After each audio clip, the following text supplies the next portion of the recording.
So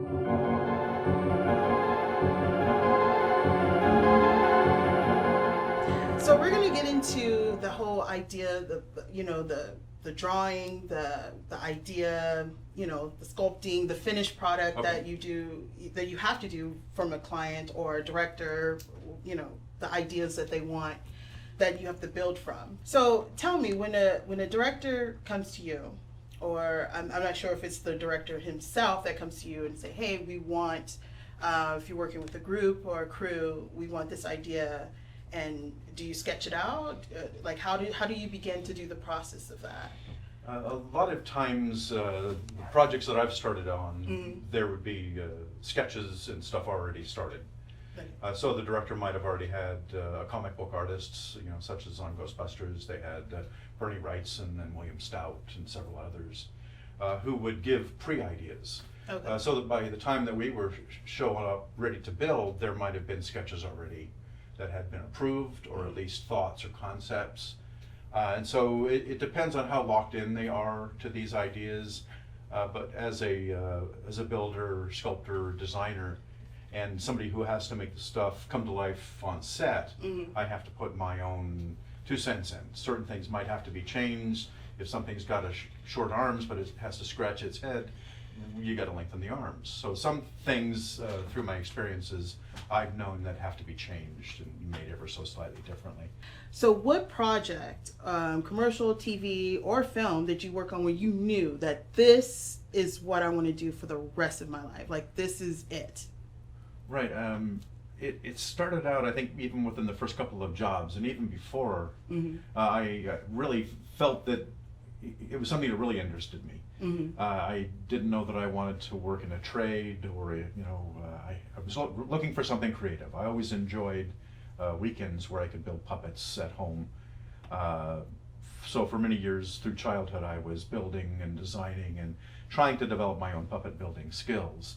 When I went into the industry, each and every job kind of just kept reinforcing that. Oh, this is so exciting to see my stuff on a monitor, or if we were working on a film, to see it projected. So, sitting in a screening room and to seeing your puppet, which you helped to have some concept to do the building, and then bring it to life on screen, and then you go into the screening room and then it's projected full size. I mean, that was kind of the real clincher. It was like, oh, I am making movies. They're right there. We're seeing our takes, the director's laughing, we're developing new ways that we're going to make it a little better on the following day. And it was just part of that creative process of working with all these different skills. I think almost immediately, as soon as I started working in TV, I worked on Vegas, carving some wooden figures. I mean, that was pretty exciting. We got to go down and watch them film, and there was the people you'd seen. Acting, right there inside of a set, on a dark soundstage. Then within a few years, I was working on a series with Barbara Mandrell and the Mandrell sisters. So already you're just getting inundated with all this talent and all of these crafts, people at the top of their game, their A game, recording their stuff, and you're watching outside the booth as Dolly Parton's recording her vocal bit for Barbara Mandrell, and getting to talk with the Mandrell sisters themselves. And Sid and Marty Krofft were the producers on that, of course, with a huge history in puppets. And so each and every time we would work on a project, we would develop a character, and we would see either the stills of our piece, or we would see it recorded. It was just, I want more of this. How can I find another job? And then once you're in, you start meeting people, and they start moving you on to the next. Oh, I know a place that's hiring up. Oh, okay, that's pretty cool. So we understand, like, you make the puppets and things like that, through your childhood, through high school, through college. Now, what is the process of actually bringing them to life, from an idea, from the sketch, from the sculptor to the finished product? What is the process? How do you begin? How do you even start of knowing this is what the director wants? I think kind of all of those, getting to know all those different skills and how they would relate, getting better at them, going from classes in high school and developing. And I think another big influence was monster magazines, because I wanted to both be a puppeteer, but I also wanted to make monsters. So I was definitely a fan of Rick Baker, Stan Winston, Dick Smith, and started watching all these people doing their trade, and I was definitely a fan from a very early age, not as young as 5, because I was too young to look at the monster magazines at that point. Mom made sure of it. But eventually, as I was junior high and high school, I started, my brother collected Famous Monsters of Filmland, and that gave me a lot of insight onto what it took to create a special effects makeup and people who were doing it, so I began to get names. But I was developing my skills all this time. I was getting a little bit better at sculpture. I was taking pictures of stuff from my portfolio. I would take the clay and make stuff, but then learning how to make a mold. I think one of the first molds I made, I didn't realize you needed to release the second side, so I made a one-piece mold out of a two-piece mold. So you couldn't get the stuff out, but this is all part of the learning process, and each thing gets, a little better, a little bit more confident. And I just never gave up. Through this, the lady I was telling you that I met, Mary, who did the puppet shows, was part of an, what would you call it? Mary was part of an association of puppeteers called Puppeteers of America. And then there's the local one, which is the Los Angeles Guild of Puppetry. And then I started meeting people through that. She brought me along to a couple of meetings and met people with 30 years experience building just marionettes. Wow. People who had worked on shows alongside Elvis Presley. Bob Baker had on GI Blues was the hand puppeteer, and all of a sudden I was going, "Ooh, I know that name," But I was getting to meet these people. I met Frank Oz's mom and dad. Wow. Very instrumental and very talented puppeteers, and that's how Frank Oz got started into puppetry. It was through his parents. That's amazing. Yeah, so all of these things are interrelated, and I just kept building those skills, and then as I started to get to the different shops, then there's somebody there who knows more than you do. Yeah. So you say, hey, that sculpture's really amazing. I love the way you're making it all even. You're getting all of the warble out of the surface. The forms are beginning to make sense. How did you do that? What did you do? What is that tool? Oh, it's made out of a saw blade, and you made that yourself? Could you show me how to do that? And so a lot of this was reaching out, finding hints, taking it. I would go make the thing, and then I'd bring it back and say, is this what you meant? Is this the right size saw blade? Where did you buy those? Which hardware store? But once you start asking intelligent questions, and they know that you're going to go out and do it, and you're not just taking their livelihood, they want to assist you. So I just kept coming across people all throughout my career that were instrumental and very generous to be able to say, I've been making molds for 25 years. Let me give you a trick. Okay. And so you learn a trick about plaster, you learn a trick about making a sculpting tool, you learn another, I don't know if trick is really the right word, but it's a technique. And it's the things that they use just to make it easier. And all of a sudden you're saying, hey, if I use this, that, the other thing, and I put those together, now my sculpture has exponentially grown. It's now just so much better. It's beginning to make sense, it's beginning to look real. And then you learn about life casting. And then so you're doing, impressions off of people's body parts, and so I learned how to do alginate life casts, and for quite a while I did life casts at just about every job I worked on, where there was faces or hands or torsos, full body casts, and all of that begins, now you're working a mask on an actual human face, and how to develop that into a shape and into a scary character. And you just, evolve. Wow, step by step. That's pretty impressive to learn all those techniques and materials to do, because it takes a lot to create and build things, and a lot of it was learning from others who are willing to show you, oh, this is the way, like you said. That's pretty cool. That's pretty cool. So we're gonna get into some of the movies you worked on. Okay. So that's exciting. Well, all of it's exciting, but this is amazing. This is amazing. The kind of the movies that he worked on, the people he's met. I'm really excited to bring you guys along to that. So there's no particular order or which one we're going to talk about, but Nightmare on Elm Street, you worked on 1 and 3. So tell me about that experience. That is one of the biggest franchises out there. And how did you get into that? Like, it's that movie. Right. You meet somebody, then you meet somebody else. I had met David Miller, who I worked with on Nightmare on Elm Street. He was running his own special effects makeup company out of his 2-car garage at this point. Oh. But I'd met David on Thriller. So David was very was up and coming, very talented, and he got the contract to build and to design the very first Freddy Krueger makeup. Oh, wow. So I would show up in the morning, and David would open up the garage door, and we would go into his garage, which was wrapped with workbenches. And he had a barber's chair in the middle, which is where we would put the actors when we did their live casts. And then David was the lead artist, makeup designer. I believe he also applied the makeup for the first film, but he needed a lab assistant. So Dave brought me in knowing that I could do molds, casting, live casting, some sculpting, and then I assisted him. So I assisted him on the live cast. As he was applying the alginate, I would chase the edges and make sure that the nose was kept clear and that Robert could breathe. Oh, Robert Englund, of course. Yes, Robert Englund. So and then we could dip the plaster bandages, and I would hand them to David. He would apply, and so Dave knew his stuff, but I was also up and coming, so I was pretty good to assist. And oh, cool. So that was obviously the first one. That was the first one. So the third, what kind of techniques and things did you do on that one? Did you do the marionette, the that one scene where the little marionette? Yeah, it was actually a stop motion puppet. It's supposed to look like a child had built a marionette. So that was my direction. There were some very simple sketches, and I did some. But I had built puppets from books, so I brought in a couple of the books that I had as a child. And I said, well, how does the fabric go to the hands? How do they do it? I believe the child is institutionalized, so you think, he's not going to have a lot of tools, techniques. And so it was a little interesting because I'm proficient at sculpting and designing stuff at this point, but I had to throw away that and try to make it look as I had done it when I was 10 or 11. I worked for Doug Beswick on that particular production, and so I think somebody else was already doing the Freddy Krueger make-it. Maybe it was Kevin Yeager.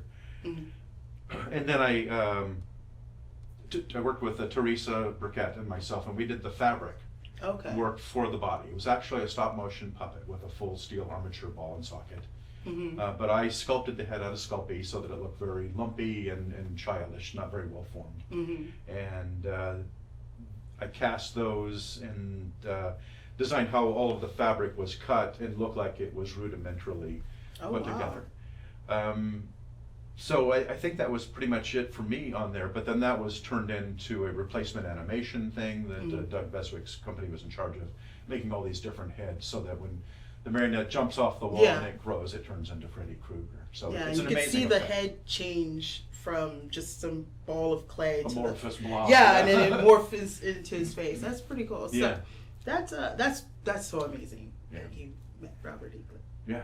Yeah, so that and again, it's just it's an actor in a chair. But now when we look back and we realize what history these films have had and how much. Wow! Of course. What an amazing chapter to be stepping into in my life at a very early age. To be part of a real hit franchise. So next we're going to go to is Tremors. Yes. Yeah, Tremors is one of my favorite films. Okay. And I really graboids. That's what they called them. And what part did you work on that? I know you did the head that was poking out. You helped build the head and the body, right? The body when they dug it up. Yeah. And he was like the ass end when Kevin Bacon. Yeah, so that was all cast in foam. Wow. The main thing I was in charge of was sculpting the flesh, which attaches to the beak. And yeah. Somebody else had already sculpted the beaks, and so we used that to create the flesh that leaves there. But that all had to match a miniature. So I meticulously had to go in and say, okay, it's got small scales here, and if they're this size, they've got to be 8 times as big on here, and then I would begin to transfer that stuff over. And then grid it all out on the full-size sculpture, which was probably 6 feet tall and 8 feet at the base. And so we ended up creating a form that we put the wet clay on, and then we went in and detailed all that. Oh wow! So you did that in a studio? Yeah, I worked for Tom and Alex, Okay. Amalgamated Dynamics. I believe this was their first project after they had left Stan Winston to go out on their own. Oh, so a brand new company, they didn't even have a facility yet. So I worked at K&VFX in their building, but not for K&VFX. I worked for Tom and Alex. We started, I think the first 4 or 5 weeks we shared the studio.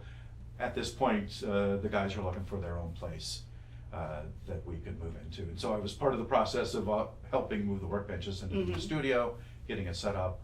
and then mainly trying to keep the artwork going ahead. I had already started to do the hump of the graboid as it's under the ground. But then, after that was done, I think I helped detail the miniature. There was one, I think it was 6 or 8 feet long. And so then, transferring the large details down onto it and carrying it along the body. And then I don't think I totally finished that sculpture. Tom and Alec were available, and they began to finish it up and detail it the way that they wanted to. And then they just took it to the set. Did you come along with? On that particular one, I didn't go along to set. Oh, okay. It was out of town, and there was some other projects coming up that were more interesting to me. So I said, well, I can do stuff that I can actually puppeteer, and that's kind of where I was focused. Oh, okay. Evil Dead 2. That is another one of my favorites, and it's such a fun film, and just watching it, it's like amazing, because obviously things are happening, animals moving on the walls, and trees coming by. And speaking of trees, you did the hand or part of the tree hand that actually came in and started grabbing people. Tell me about that. Like, how did you do that? Do the glass there? We're back at Doug Beswick Productions. Oh, okay. So I worked with Doug on and off for many years, and Phil Notaro had done the mechanics along with Doug for this giant tree lamp. So it was all tubular aluminum stock with cables that would make the fingers close. Oh, okay. But it looks nothing like a tree at this point. So they brought me in along with Teresa, and we covered it all in sheet foam. Oh, wow. And then in that sheet foam, we also went around the corner and took a bunch of Polaroids of oak trees and tree bark and stuff, so we had some reference. And then we came back, and then we created all that stuff in sheet foam. Did what I call bulkheads. It would be slices through the tree out of like 2-inch foam, so it had a series of stacked rings about every foot or a couple of feet, and then over that we would take the thinner mattress foam, spray glue, and then pull it on. There was no patterns or anything. It was all just free-formed and cut and glue, and then you say, well, the stuff on the top looks more cracked, but it's a thinner layer, so then we put 1/2-inch foam, and we would cut it in irregular shapes and begin applying that and then cutting it through with a razor blade in order to get something that looked like a tree. Then we actually got a few tree branches and stuff, and we stuck those in also, so that you would have the natural tree anatomy. Wow, that's a lot for hands, or tree hands that were coming through, and the apple head too, right? Yeah, we worked on that. I think we created a big chicken wire frame, and then we applied the foam onto that, and then they had casts and faces or something that were stuck on them. We had to blend all that in with foam. Were you, that's something you built in the studio and you brought it, or you were actually on set? I didn't go on set on that one Okay. either. Yeah, I worked with Doug and his crew, and then they got that stuff all put up, and I think when it rolled into the semi ready to go off the set, and I was done, and I packed up my tools and went on to the next project someplace else. Okay, Yeah. all right. So next we're going to get into, oh my goodness, one I think everyone's favorite, Beetlejuice. That movie is so fun, amazing, and it's actual horror movie. When I looked, I was like, how is that horror? But it's very fun. Gosh, it brings back memories. And tell me about the experience on there, because you did the Shrunken Head. You helped do the Shrunken Head and the Fly, right? Okay.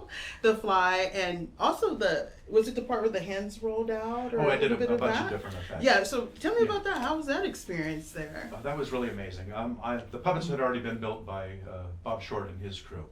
So I wasn't brought on to build. I was brought on as a performer. As a performer, that's right. So the stuff that we started out with, I think, was the preacher that marries Beetlejuice's son. No, I need to pronounce you, man. So I'm behind the wall with Tony Cox in the suit. Okay. We put him in the suit, but in that mechanical mask, there's a bicycle cable that runs out down the floor and behind the set to where I was, and I had a monitor to watch so I could see when he was in frame. Okay. But I could also hear through the wall. I mean, set walls are very thin. And then I would do his lines. No, do take. And so they could hear that, and they also put a mic on me. They didn't use my voice, they used somebody else, but they used that for reference. And then I could make the mouth open and close. Oh, that's cool. Yeah. So within a few moments, though, unfortunately, the handle broke off of the bicycle cable, and I ended up doing the entire performance with some vice grips on the end of the cable. And I just had to, tug away. It's like, hey, we're rolling. What do you have in your toolkit that's going to? And somebody said, I got some vice grips. Fine, hand them to me, and you snap them on, and you keep performing. And the Fly. Like Yeah. did you? I was the person. one of the key puppeteers on that. So it's actually oversized. Yeah. It was probably about so big a prop. Mm-hmm. We shot that at 4 frames a second. Mm-hmm. So when it's played back at 24, it's very sped up and energetic. Yeah. But it was a rod puppet. So coming out of one of the sides of the body was a rod, which was my job to move the fly through space and get it to land on the grass. Yes. Now, there was only one design flaw in that, is in each of the joints of the fly, there was a little tiny piece of wire, which is great for positioning it, but once you've positioned it 3 or 4 times, the leg would fall off, the wire would give. Oh. Because you're taking a piece of wire and you're just taking that little tiny piece. Yeah. So within, a few hours, the legs were falling off, and they would have to be super glued back on. You got to do it. You got to get the shot. So somebody would super glue them back on as I was holding it. We'd get ready and we would shoot it. Now, if I would actually touch the legs onto the stuff that looked like their fake grass in the model, a leg would fall off. So I actually had to get it to look like it was landing, but not have any pressure on the legs. So it's moving it through, but having it angled. But most of the time, the feet aren't actually making contact. But there's like 5 puppeteers. There's somebody making the wings move. There's somebody else turning the face around. But my main purpose was to move the body and get it into place. And I'm dressed in black, and I'm actually in frame. Oh, really? But I'm keyed out through electronics. They took the blacks and they crunched all the blacks together. And then, even though I'm standing looking right at camera, you can't see me. I'm wearing a black hood and a full black velvet suit. Oh, okay. That's pretty cool. And let's talk about the shrunken head. Yeah. That is like the best towards the end of the entire movie. It's like really funny. So who was moving the head? Like, and were those your arms, or how was you working with that? Like, how did that happen? All right. That was what they call it. We did that after the film had wrapped. They had done some screenings. They said we need a better ending, and they had 2 options. And so the one that actually got into the film is Beetlejuice sitting next to Harry the Shrunken Head Hunter, and I'm the legs and hands. Oh, wow. So what they did is they cut a hole through the back of the sofa. I would lay on my back, and I would stick my head through a hole in the wall and look at a monitor back there so I could see what the other actors were doing on the sofa. Bob Short actually does the turning of the head and the turning of the eyes for the Shrunken Head. Oh, okay. And it was my job to lay there and kind of shuffle my knees over and move the hat a little bit and just act kind of pensive. That Beetlejuice was sitting next to me and acting weird, and it was like, it's you don't want to be doing this stuff to draw from, but you want to be doing something. And I've thought of 1,000 different ways I might have done it to this day, but you have a few minutes, they roll camera when they say cut. You've given them the performance that hopefully that you'll be proud of. So I'm very proud of the way it turned out. Yeah, it's really funny, but to know that those are your hands and your legs. So you were actually laying on my back. Oh, laying on your back. Yeah, so it doesn't look like on the sofa cushion. You push me back, but what they did is then they stuck the torso with the shrunken head on top of me. Okay. Yeah, on my chest or on my midriff, so that was that's where it turned up, and then all the rest of my body is hidden in the sofa cushions. And then, so I could actually see the gal who was playing the legs with the skirt. She was the lady that was sawing in half. Yeah. We could look at each other, But the 2 actors, I didn't really get to meet Michael. When the actors are ready, you need to be on set, installed, ready to go as a performer when they show up. So, although we touched knees and we acted together, I don't even know that I. Hey, that's good enough. That's great. I haven't watched this knee since. So, next we're going to talk about Bram Stoker's Dracula. Okay. Now, that is a movie of vampires, love, lust, blood, everything you could think of. It's such a great film. Right. So, and there was, I believe, the shadow kind of puppetry there going on. How did that come about? How did you do that? I worked with the shadow puppet team. Now, they had done a bunch of other stuff. They had done the street scenes where there's a theater outside.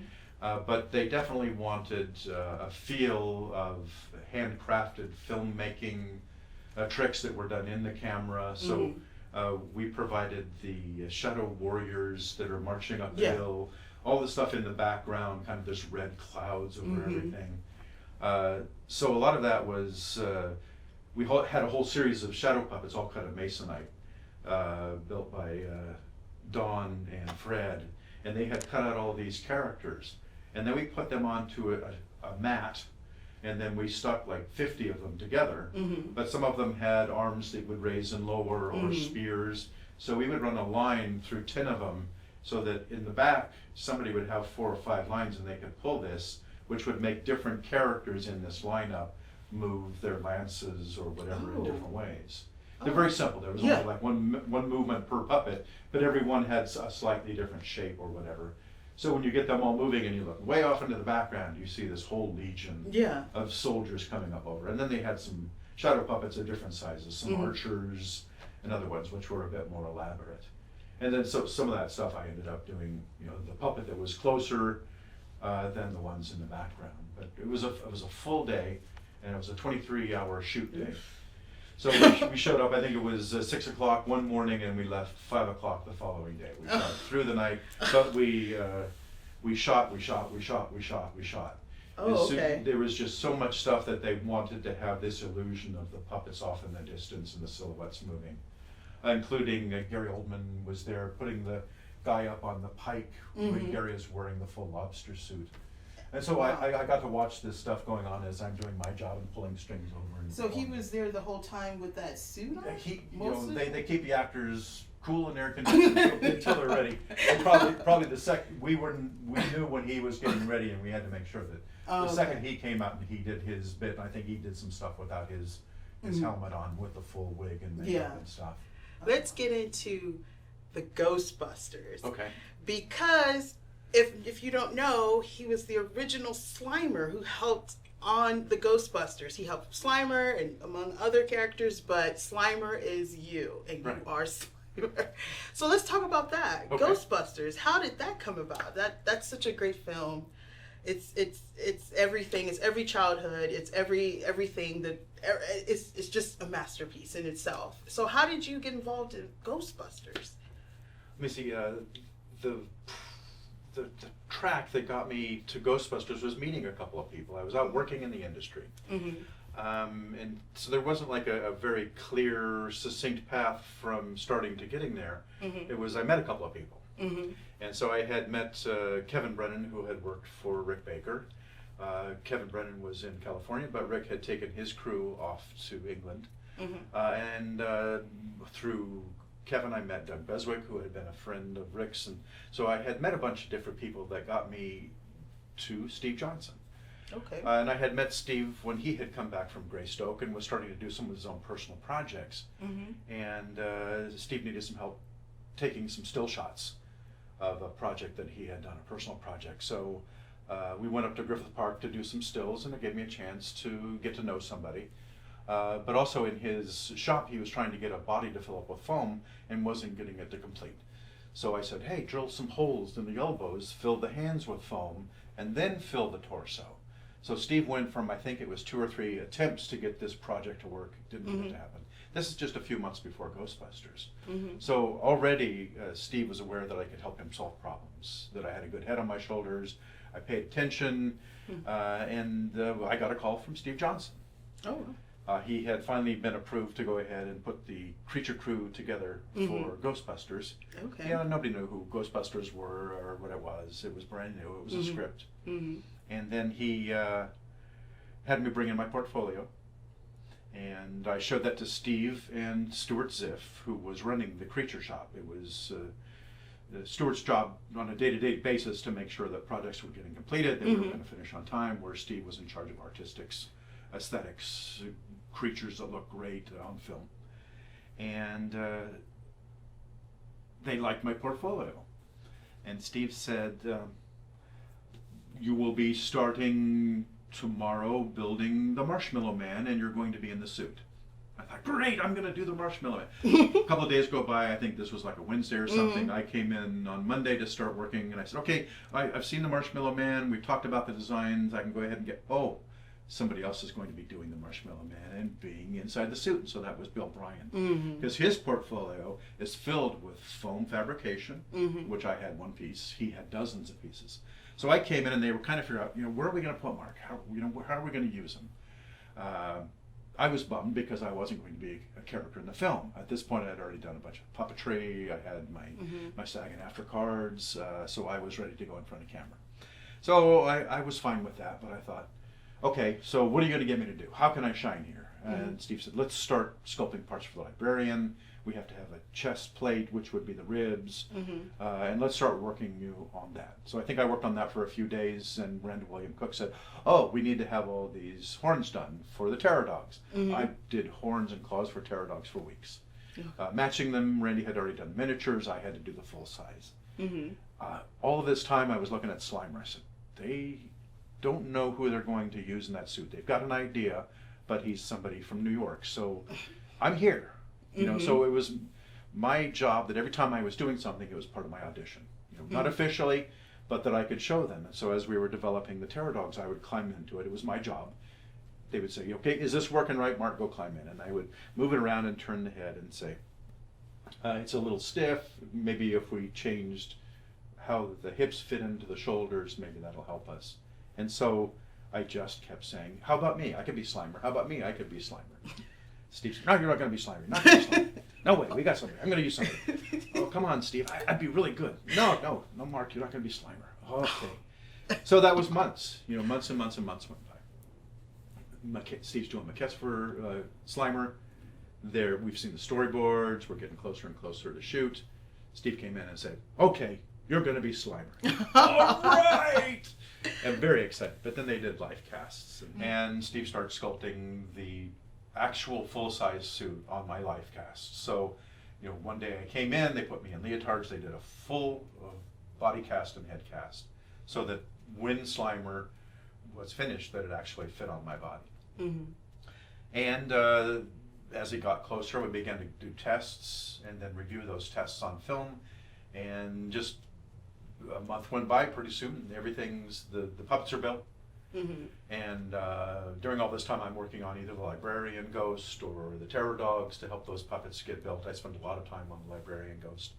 But we finally were able to start shooting Slimer, and we spent, I think, 4 or 5 weeks of doing every single shot. We shot against black, so he's not blue screen or green screen, because he's just translucent. He's not cut out and put opaque over everything. You want to be able to see the stuff through him, so he's not matted in. And we started to do tests with the character and began to see more and more things that we liked. He also the frame rate was changed, so he's very energetic. I don't move quite that fast.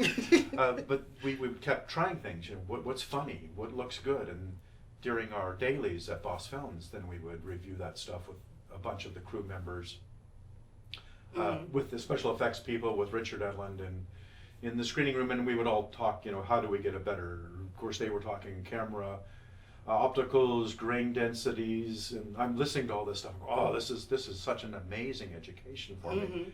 And then us working on how to make the character funnier, better timing, and you know, all of this we shot, and you know, right up till they had to cut it into the film, pretty much. So we were, you know, down to the line, because they still had to put glows and other things, and sometimes they had to reposition them in frame. Now this is before computers, so there was, I think, one computer in the shop which ran the motion control camera.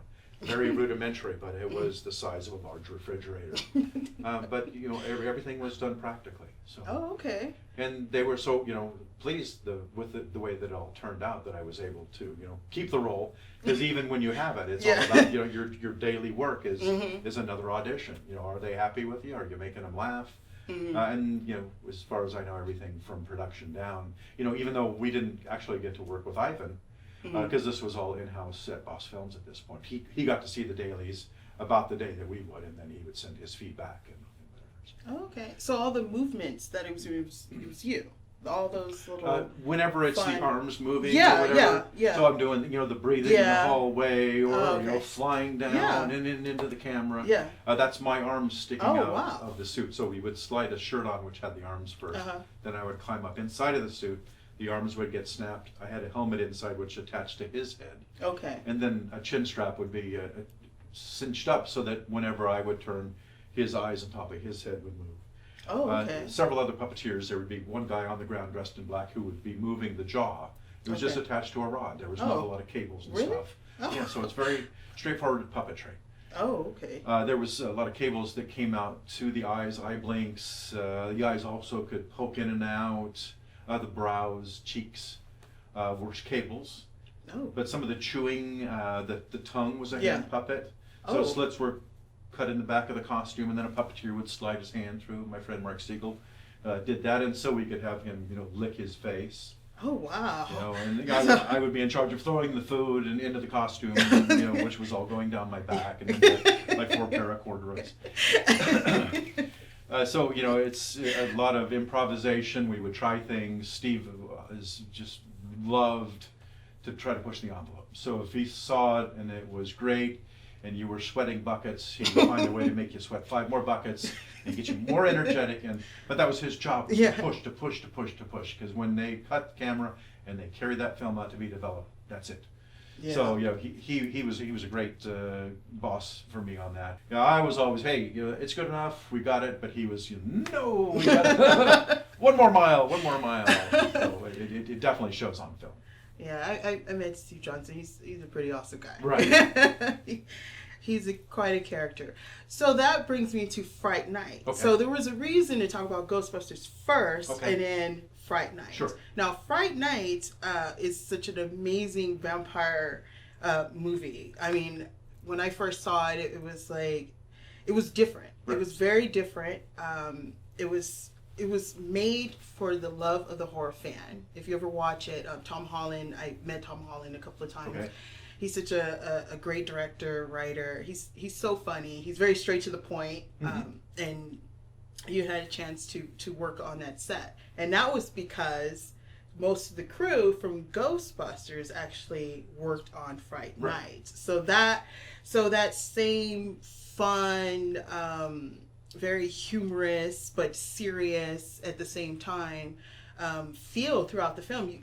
If you watch Ghostbusters, it's kind of the same serious humor because the people that worked on it and the puppets and things like that were from one movie to the next. So how did you guys get involved with Fright Night? How did that happen?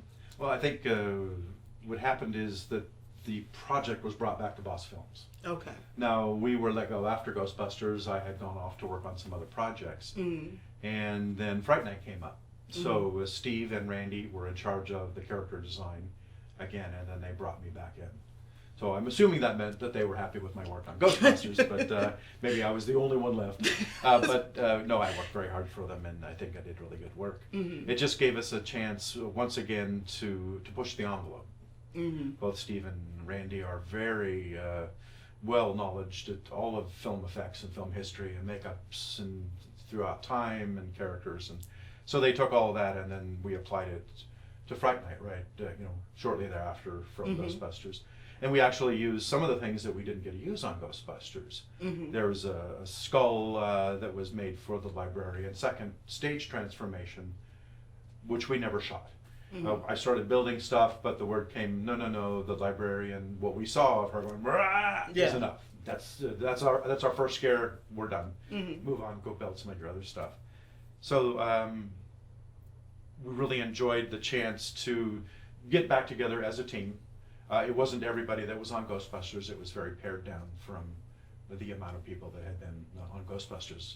About 30 to 60 people, I think.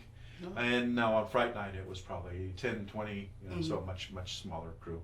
But we already had a building. We had a mold department. We had offices set up for creature design. And so Steve and I shared an office on Ghostbusters. We took our same desks back up, and we started working. Oh, wow. Yeah. And the bat, you worked on some of the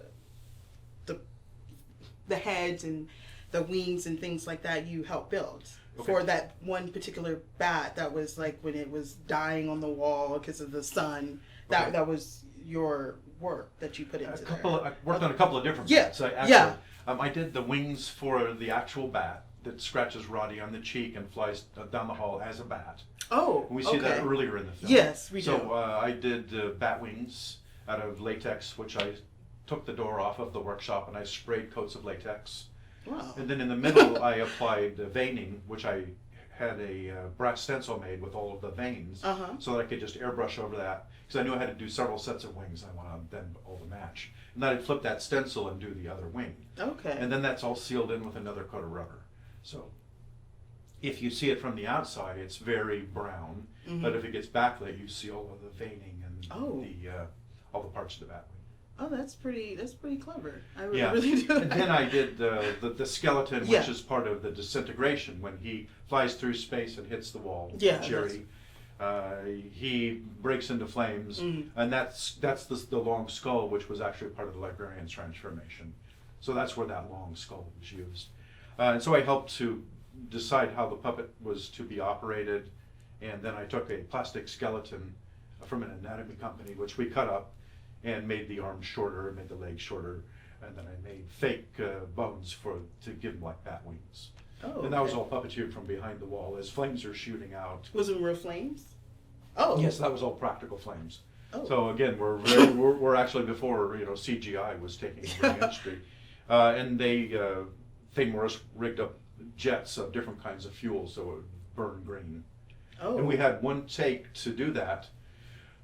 Because as the flames they're actually melting the plastic skeleton. So once we got that take, we That was crossed our it. fingers, because if it wasn't, we were going to have to build another one in a couple of days. Oh, okay. But that is a really awesome scene. So I think one of the best scenes. Yeah, that's really cool.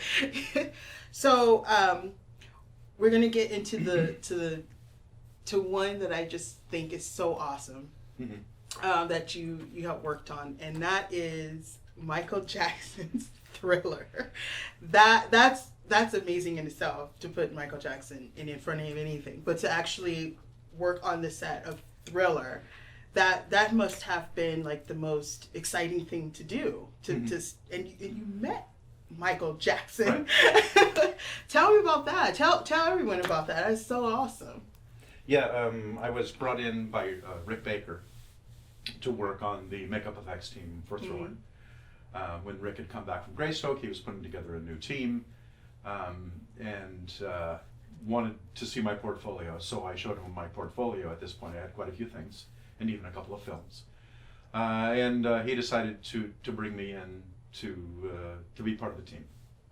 Each one of us had kind of a different project. Mine was mainly hands. I did spandex gloves, which had zombie textures put over the top. And so I helped to develop the technique as how these hands could be made, because I think I had 30 sets of hands that had to be made in just a couple of weeks. So I did hands, somebody else did teeth, somebody else did appliances, somebody else. So we all kind of had our little specialties that we did. But as we're beginning to sculpt stuff, then John Landis, Michael, and I believe the producer would come by, George, and then they would look at the stuff. But Michael was very excited to see he was making a horror film. He really wanted to do this horror music video. And it was based on his desire that we were all brought together to create this amazing film. And he was very energetic. He was excited, very, very childlike. Just really loved what he was seeing and the different phases and stuff. And he came, hey, what are you doing there? What is that? Oh, that's so beautiful. I really like that. And he would just kind of run through the studio, and then of course they would drag him off to a meeting, and then Rick and the producers and director would talk about, okay, what else do we need to have? Do we need other props, or and then all this stuff would be decided. But got to meet him a couple of times when he came to the shop to see how the progress was going on the effects. Oh, that is really cool. And you were a zombie in there, right? Performed as a zombie. Right. How did you get to that?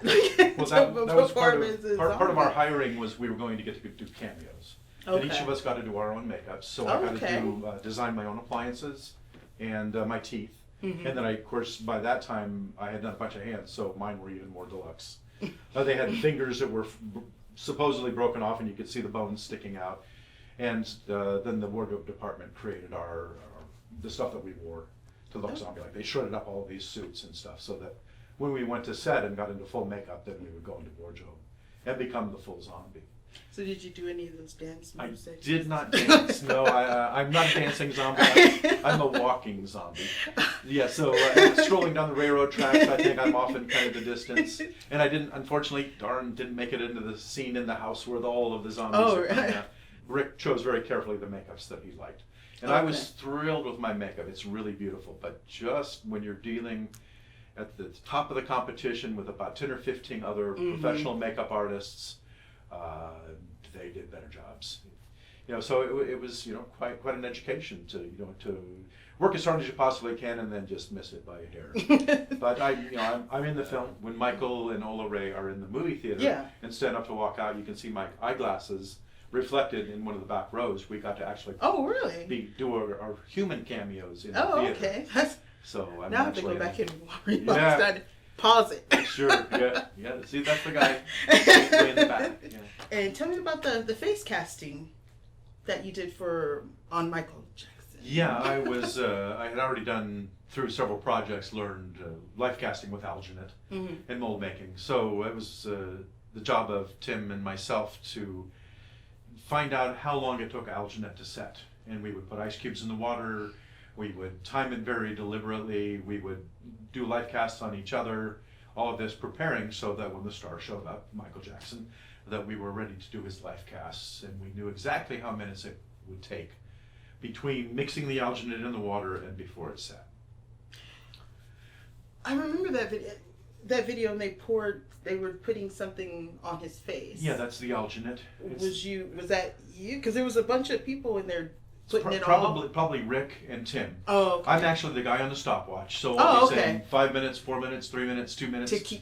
So that Rick knew how much time he had left. If he's getting down to 1 minute and he's only got half the face done, he better hurry up.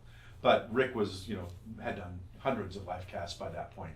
But he just needed somebody to keep him on track, and so it was my job to look at the stopwatch and say, okay, 3 minutes, 2 minutes. It must set really fast. It does. Oh, okay. And by changing the temperature in the water, you can adjust how quickly or how slowly it sets. Oh, now a lot of things are done with silicone and other types of alginates. But back then we just used straight dental alginate, which was like what people had retainers. They would put this white goopy stuff in there and you stick it in and you wait a few minutes and it sets.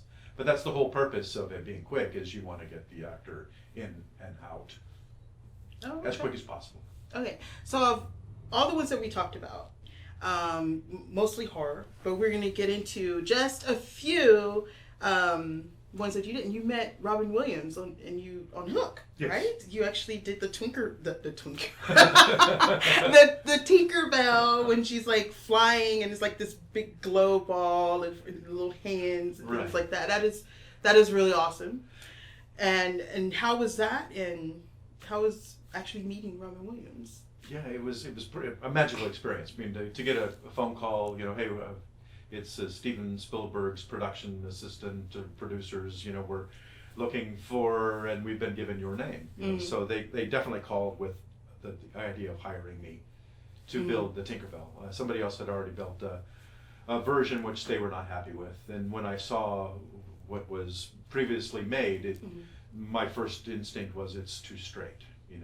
It's a lyrical, it's a flying type of puppet. So I hired Doug Beswick to help me create the marionettes, and we did a cable version of Tinkerbell where she has some very simple movements. I think they used her maybe in one shot.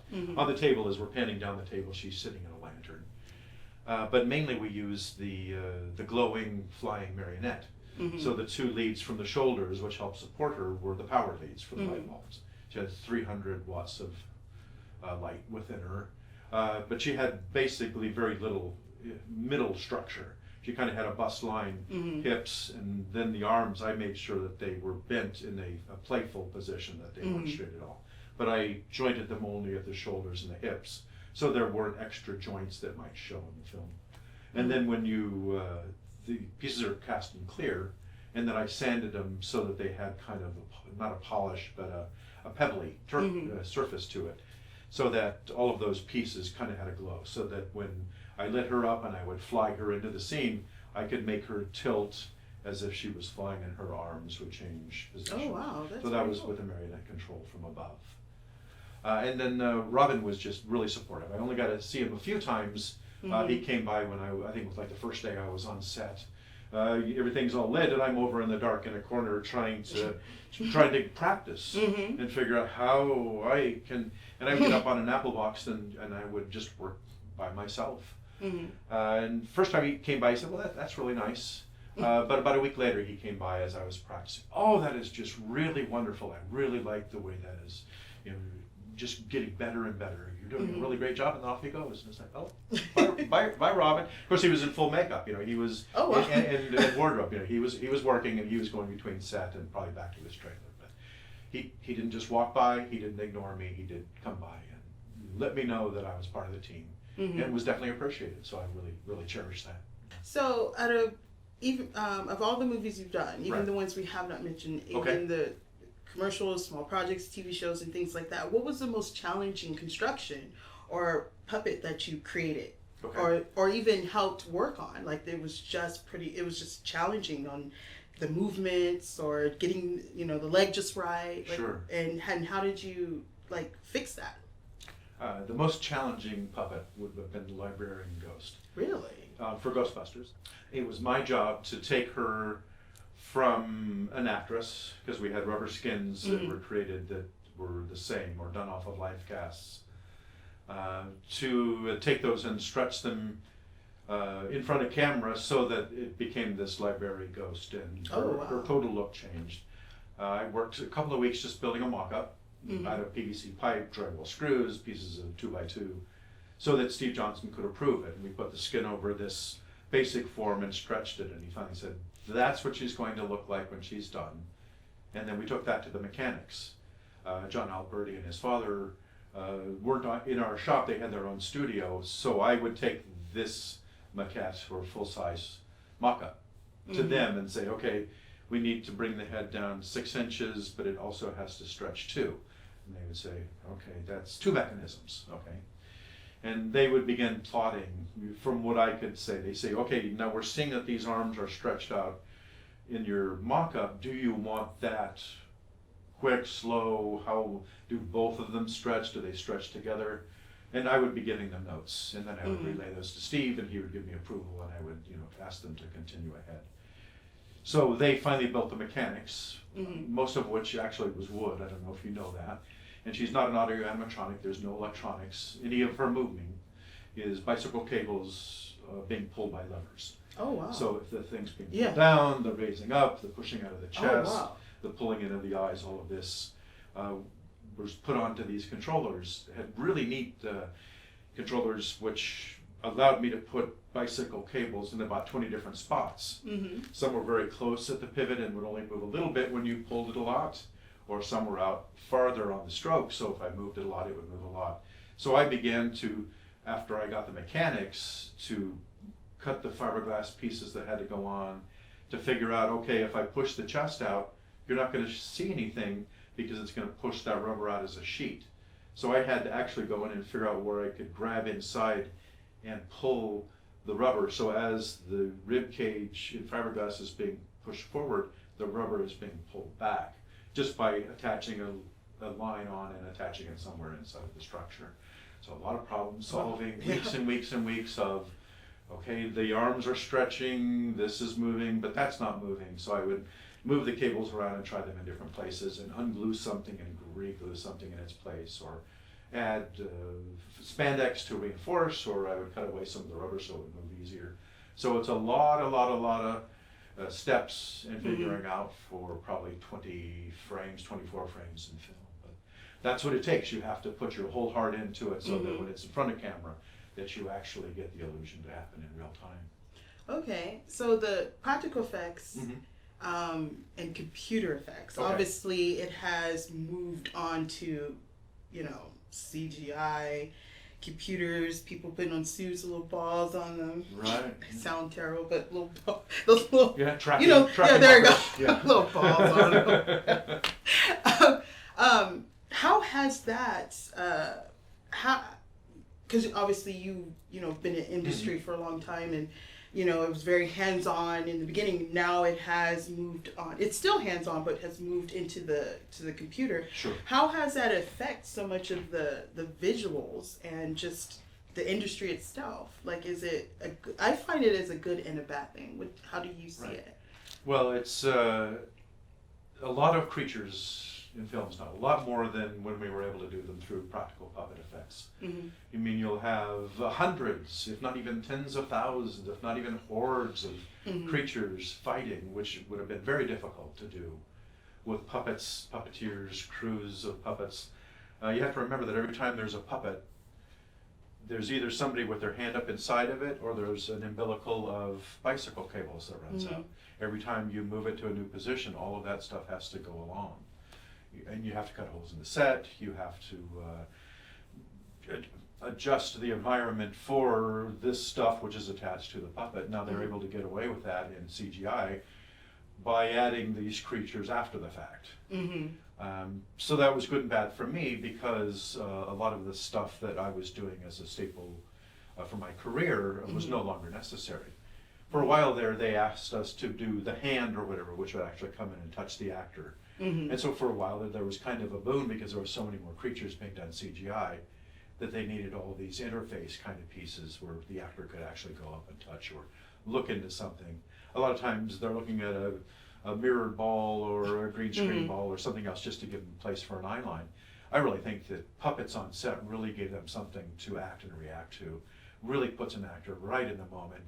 And if we're getting ready to scare them, we go, whoa!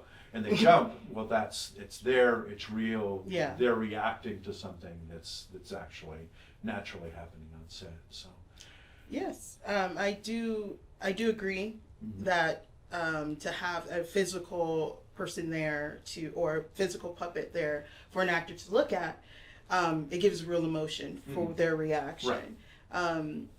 However, the computer also give more, like you said, like it you can add so many. So, but I'm so for the practical effects, because it looks real on set, like it's actually there. It's someone working to really give the performance of the puppet or the creature or whatever they're doing. Whereas computer, it's just, you could tell it's not really there.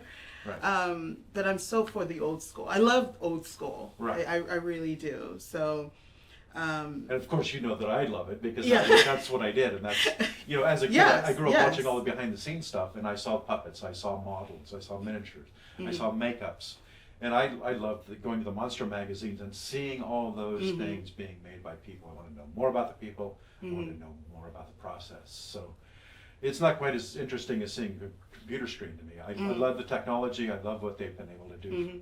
And they've come so far from the first days of computer, where things are really getting more and more integrated with the stuff that's happening around them, the smoke and the environment and the lighting. They're beginning to look just right on, but there's something about an actual puppet in space on set. It's there. Yeah, that is true. I mean, on a larger scale, I could understand a computer that would help on that, but more intimate, I think, puppet and creature effects is more important, because it's close up and you can see the detailing, the hard work, the performance, the love for it, versus just like a little thing, a little ball hanging here, and where do I look, or what's this, and it doesn't feel authentic. I don't know how you real. When you're as an audience. I always like the term movie magic. Yeah, it's definitely magic. I mean, when you can look at something, if I take my hand and I say, here you go, it's a hand, but if I start talking to you with a hand, you can begin to relate to that motion, to that thing acting, reacting. Now you put glossy eyes, you put a rubber skin, you put a great paint job, and now you're looking at a lizard that's come to life and it's talking to you. A giant dragon, a housefly. It could be giant, it could be small, it could be any size. And so I just really love the magic that puppets brought to special effects. And I hope a lot of people are going to be using puppets continually. I mean, there's still a real great place for them in film. All right.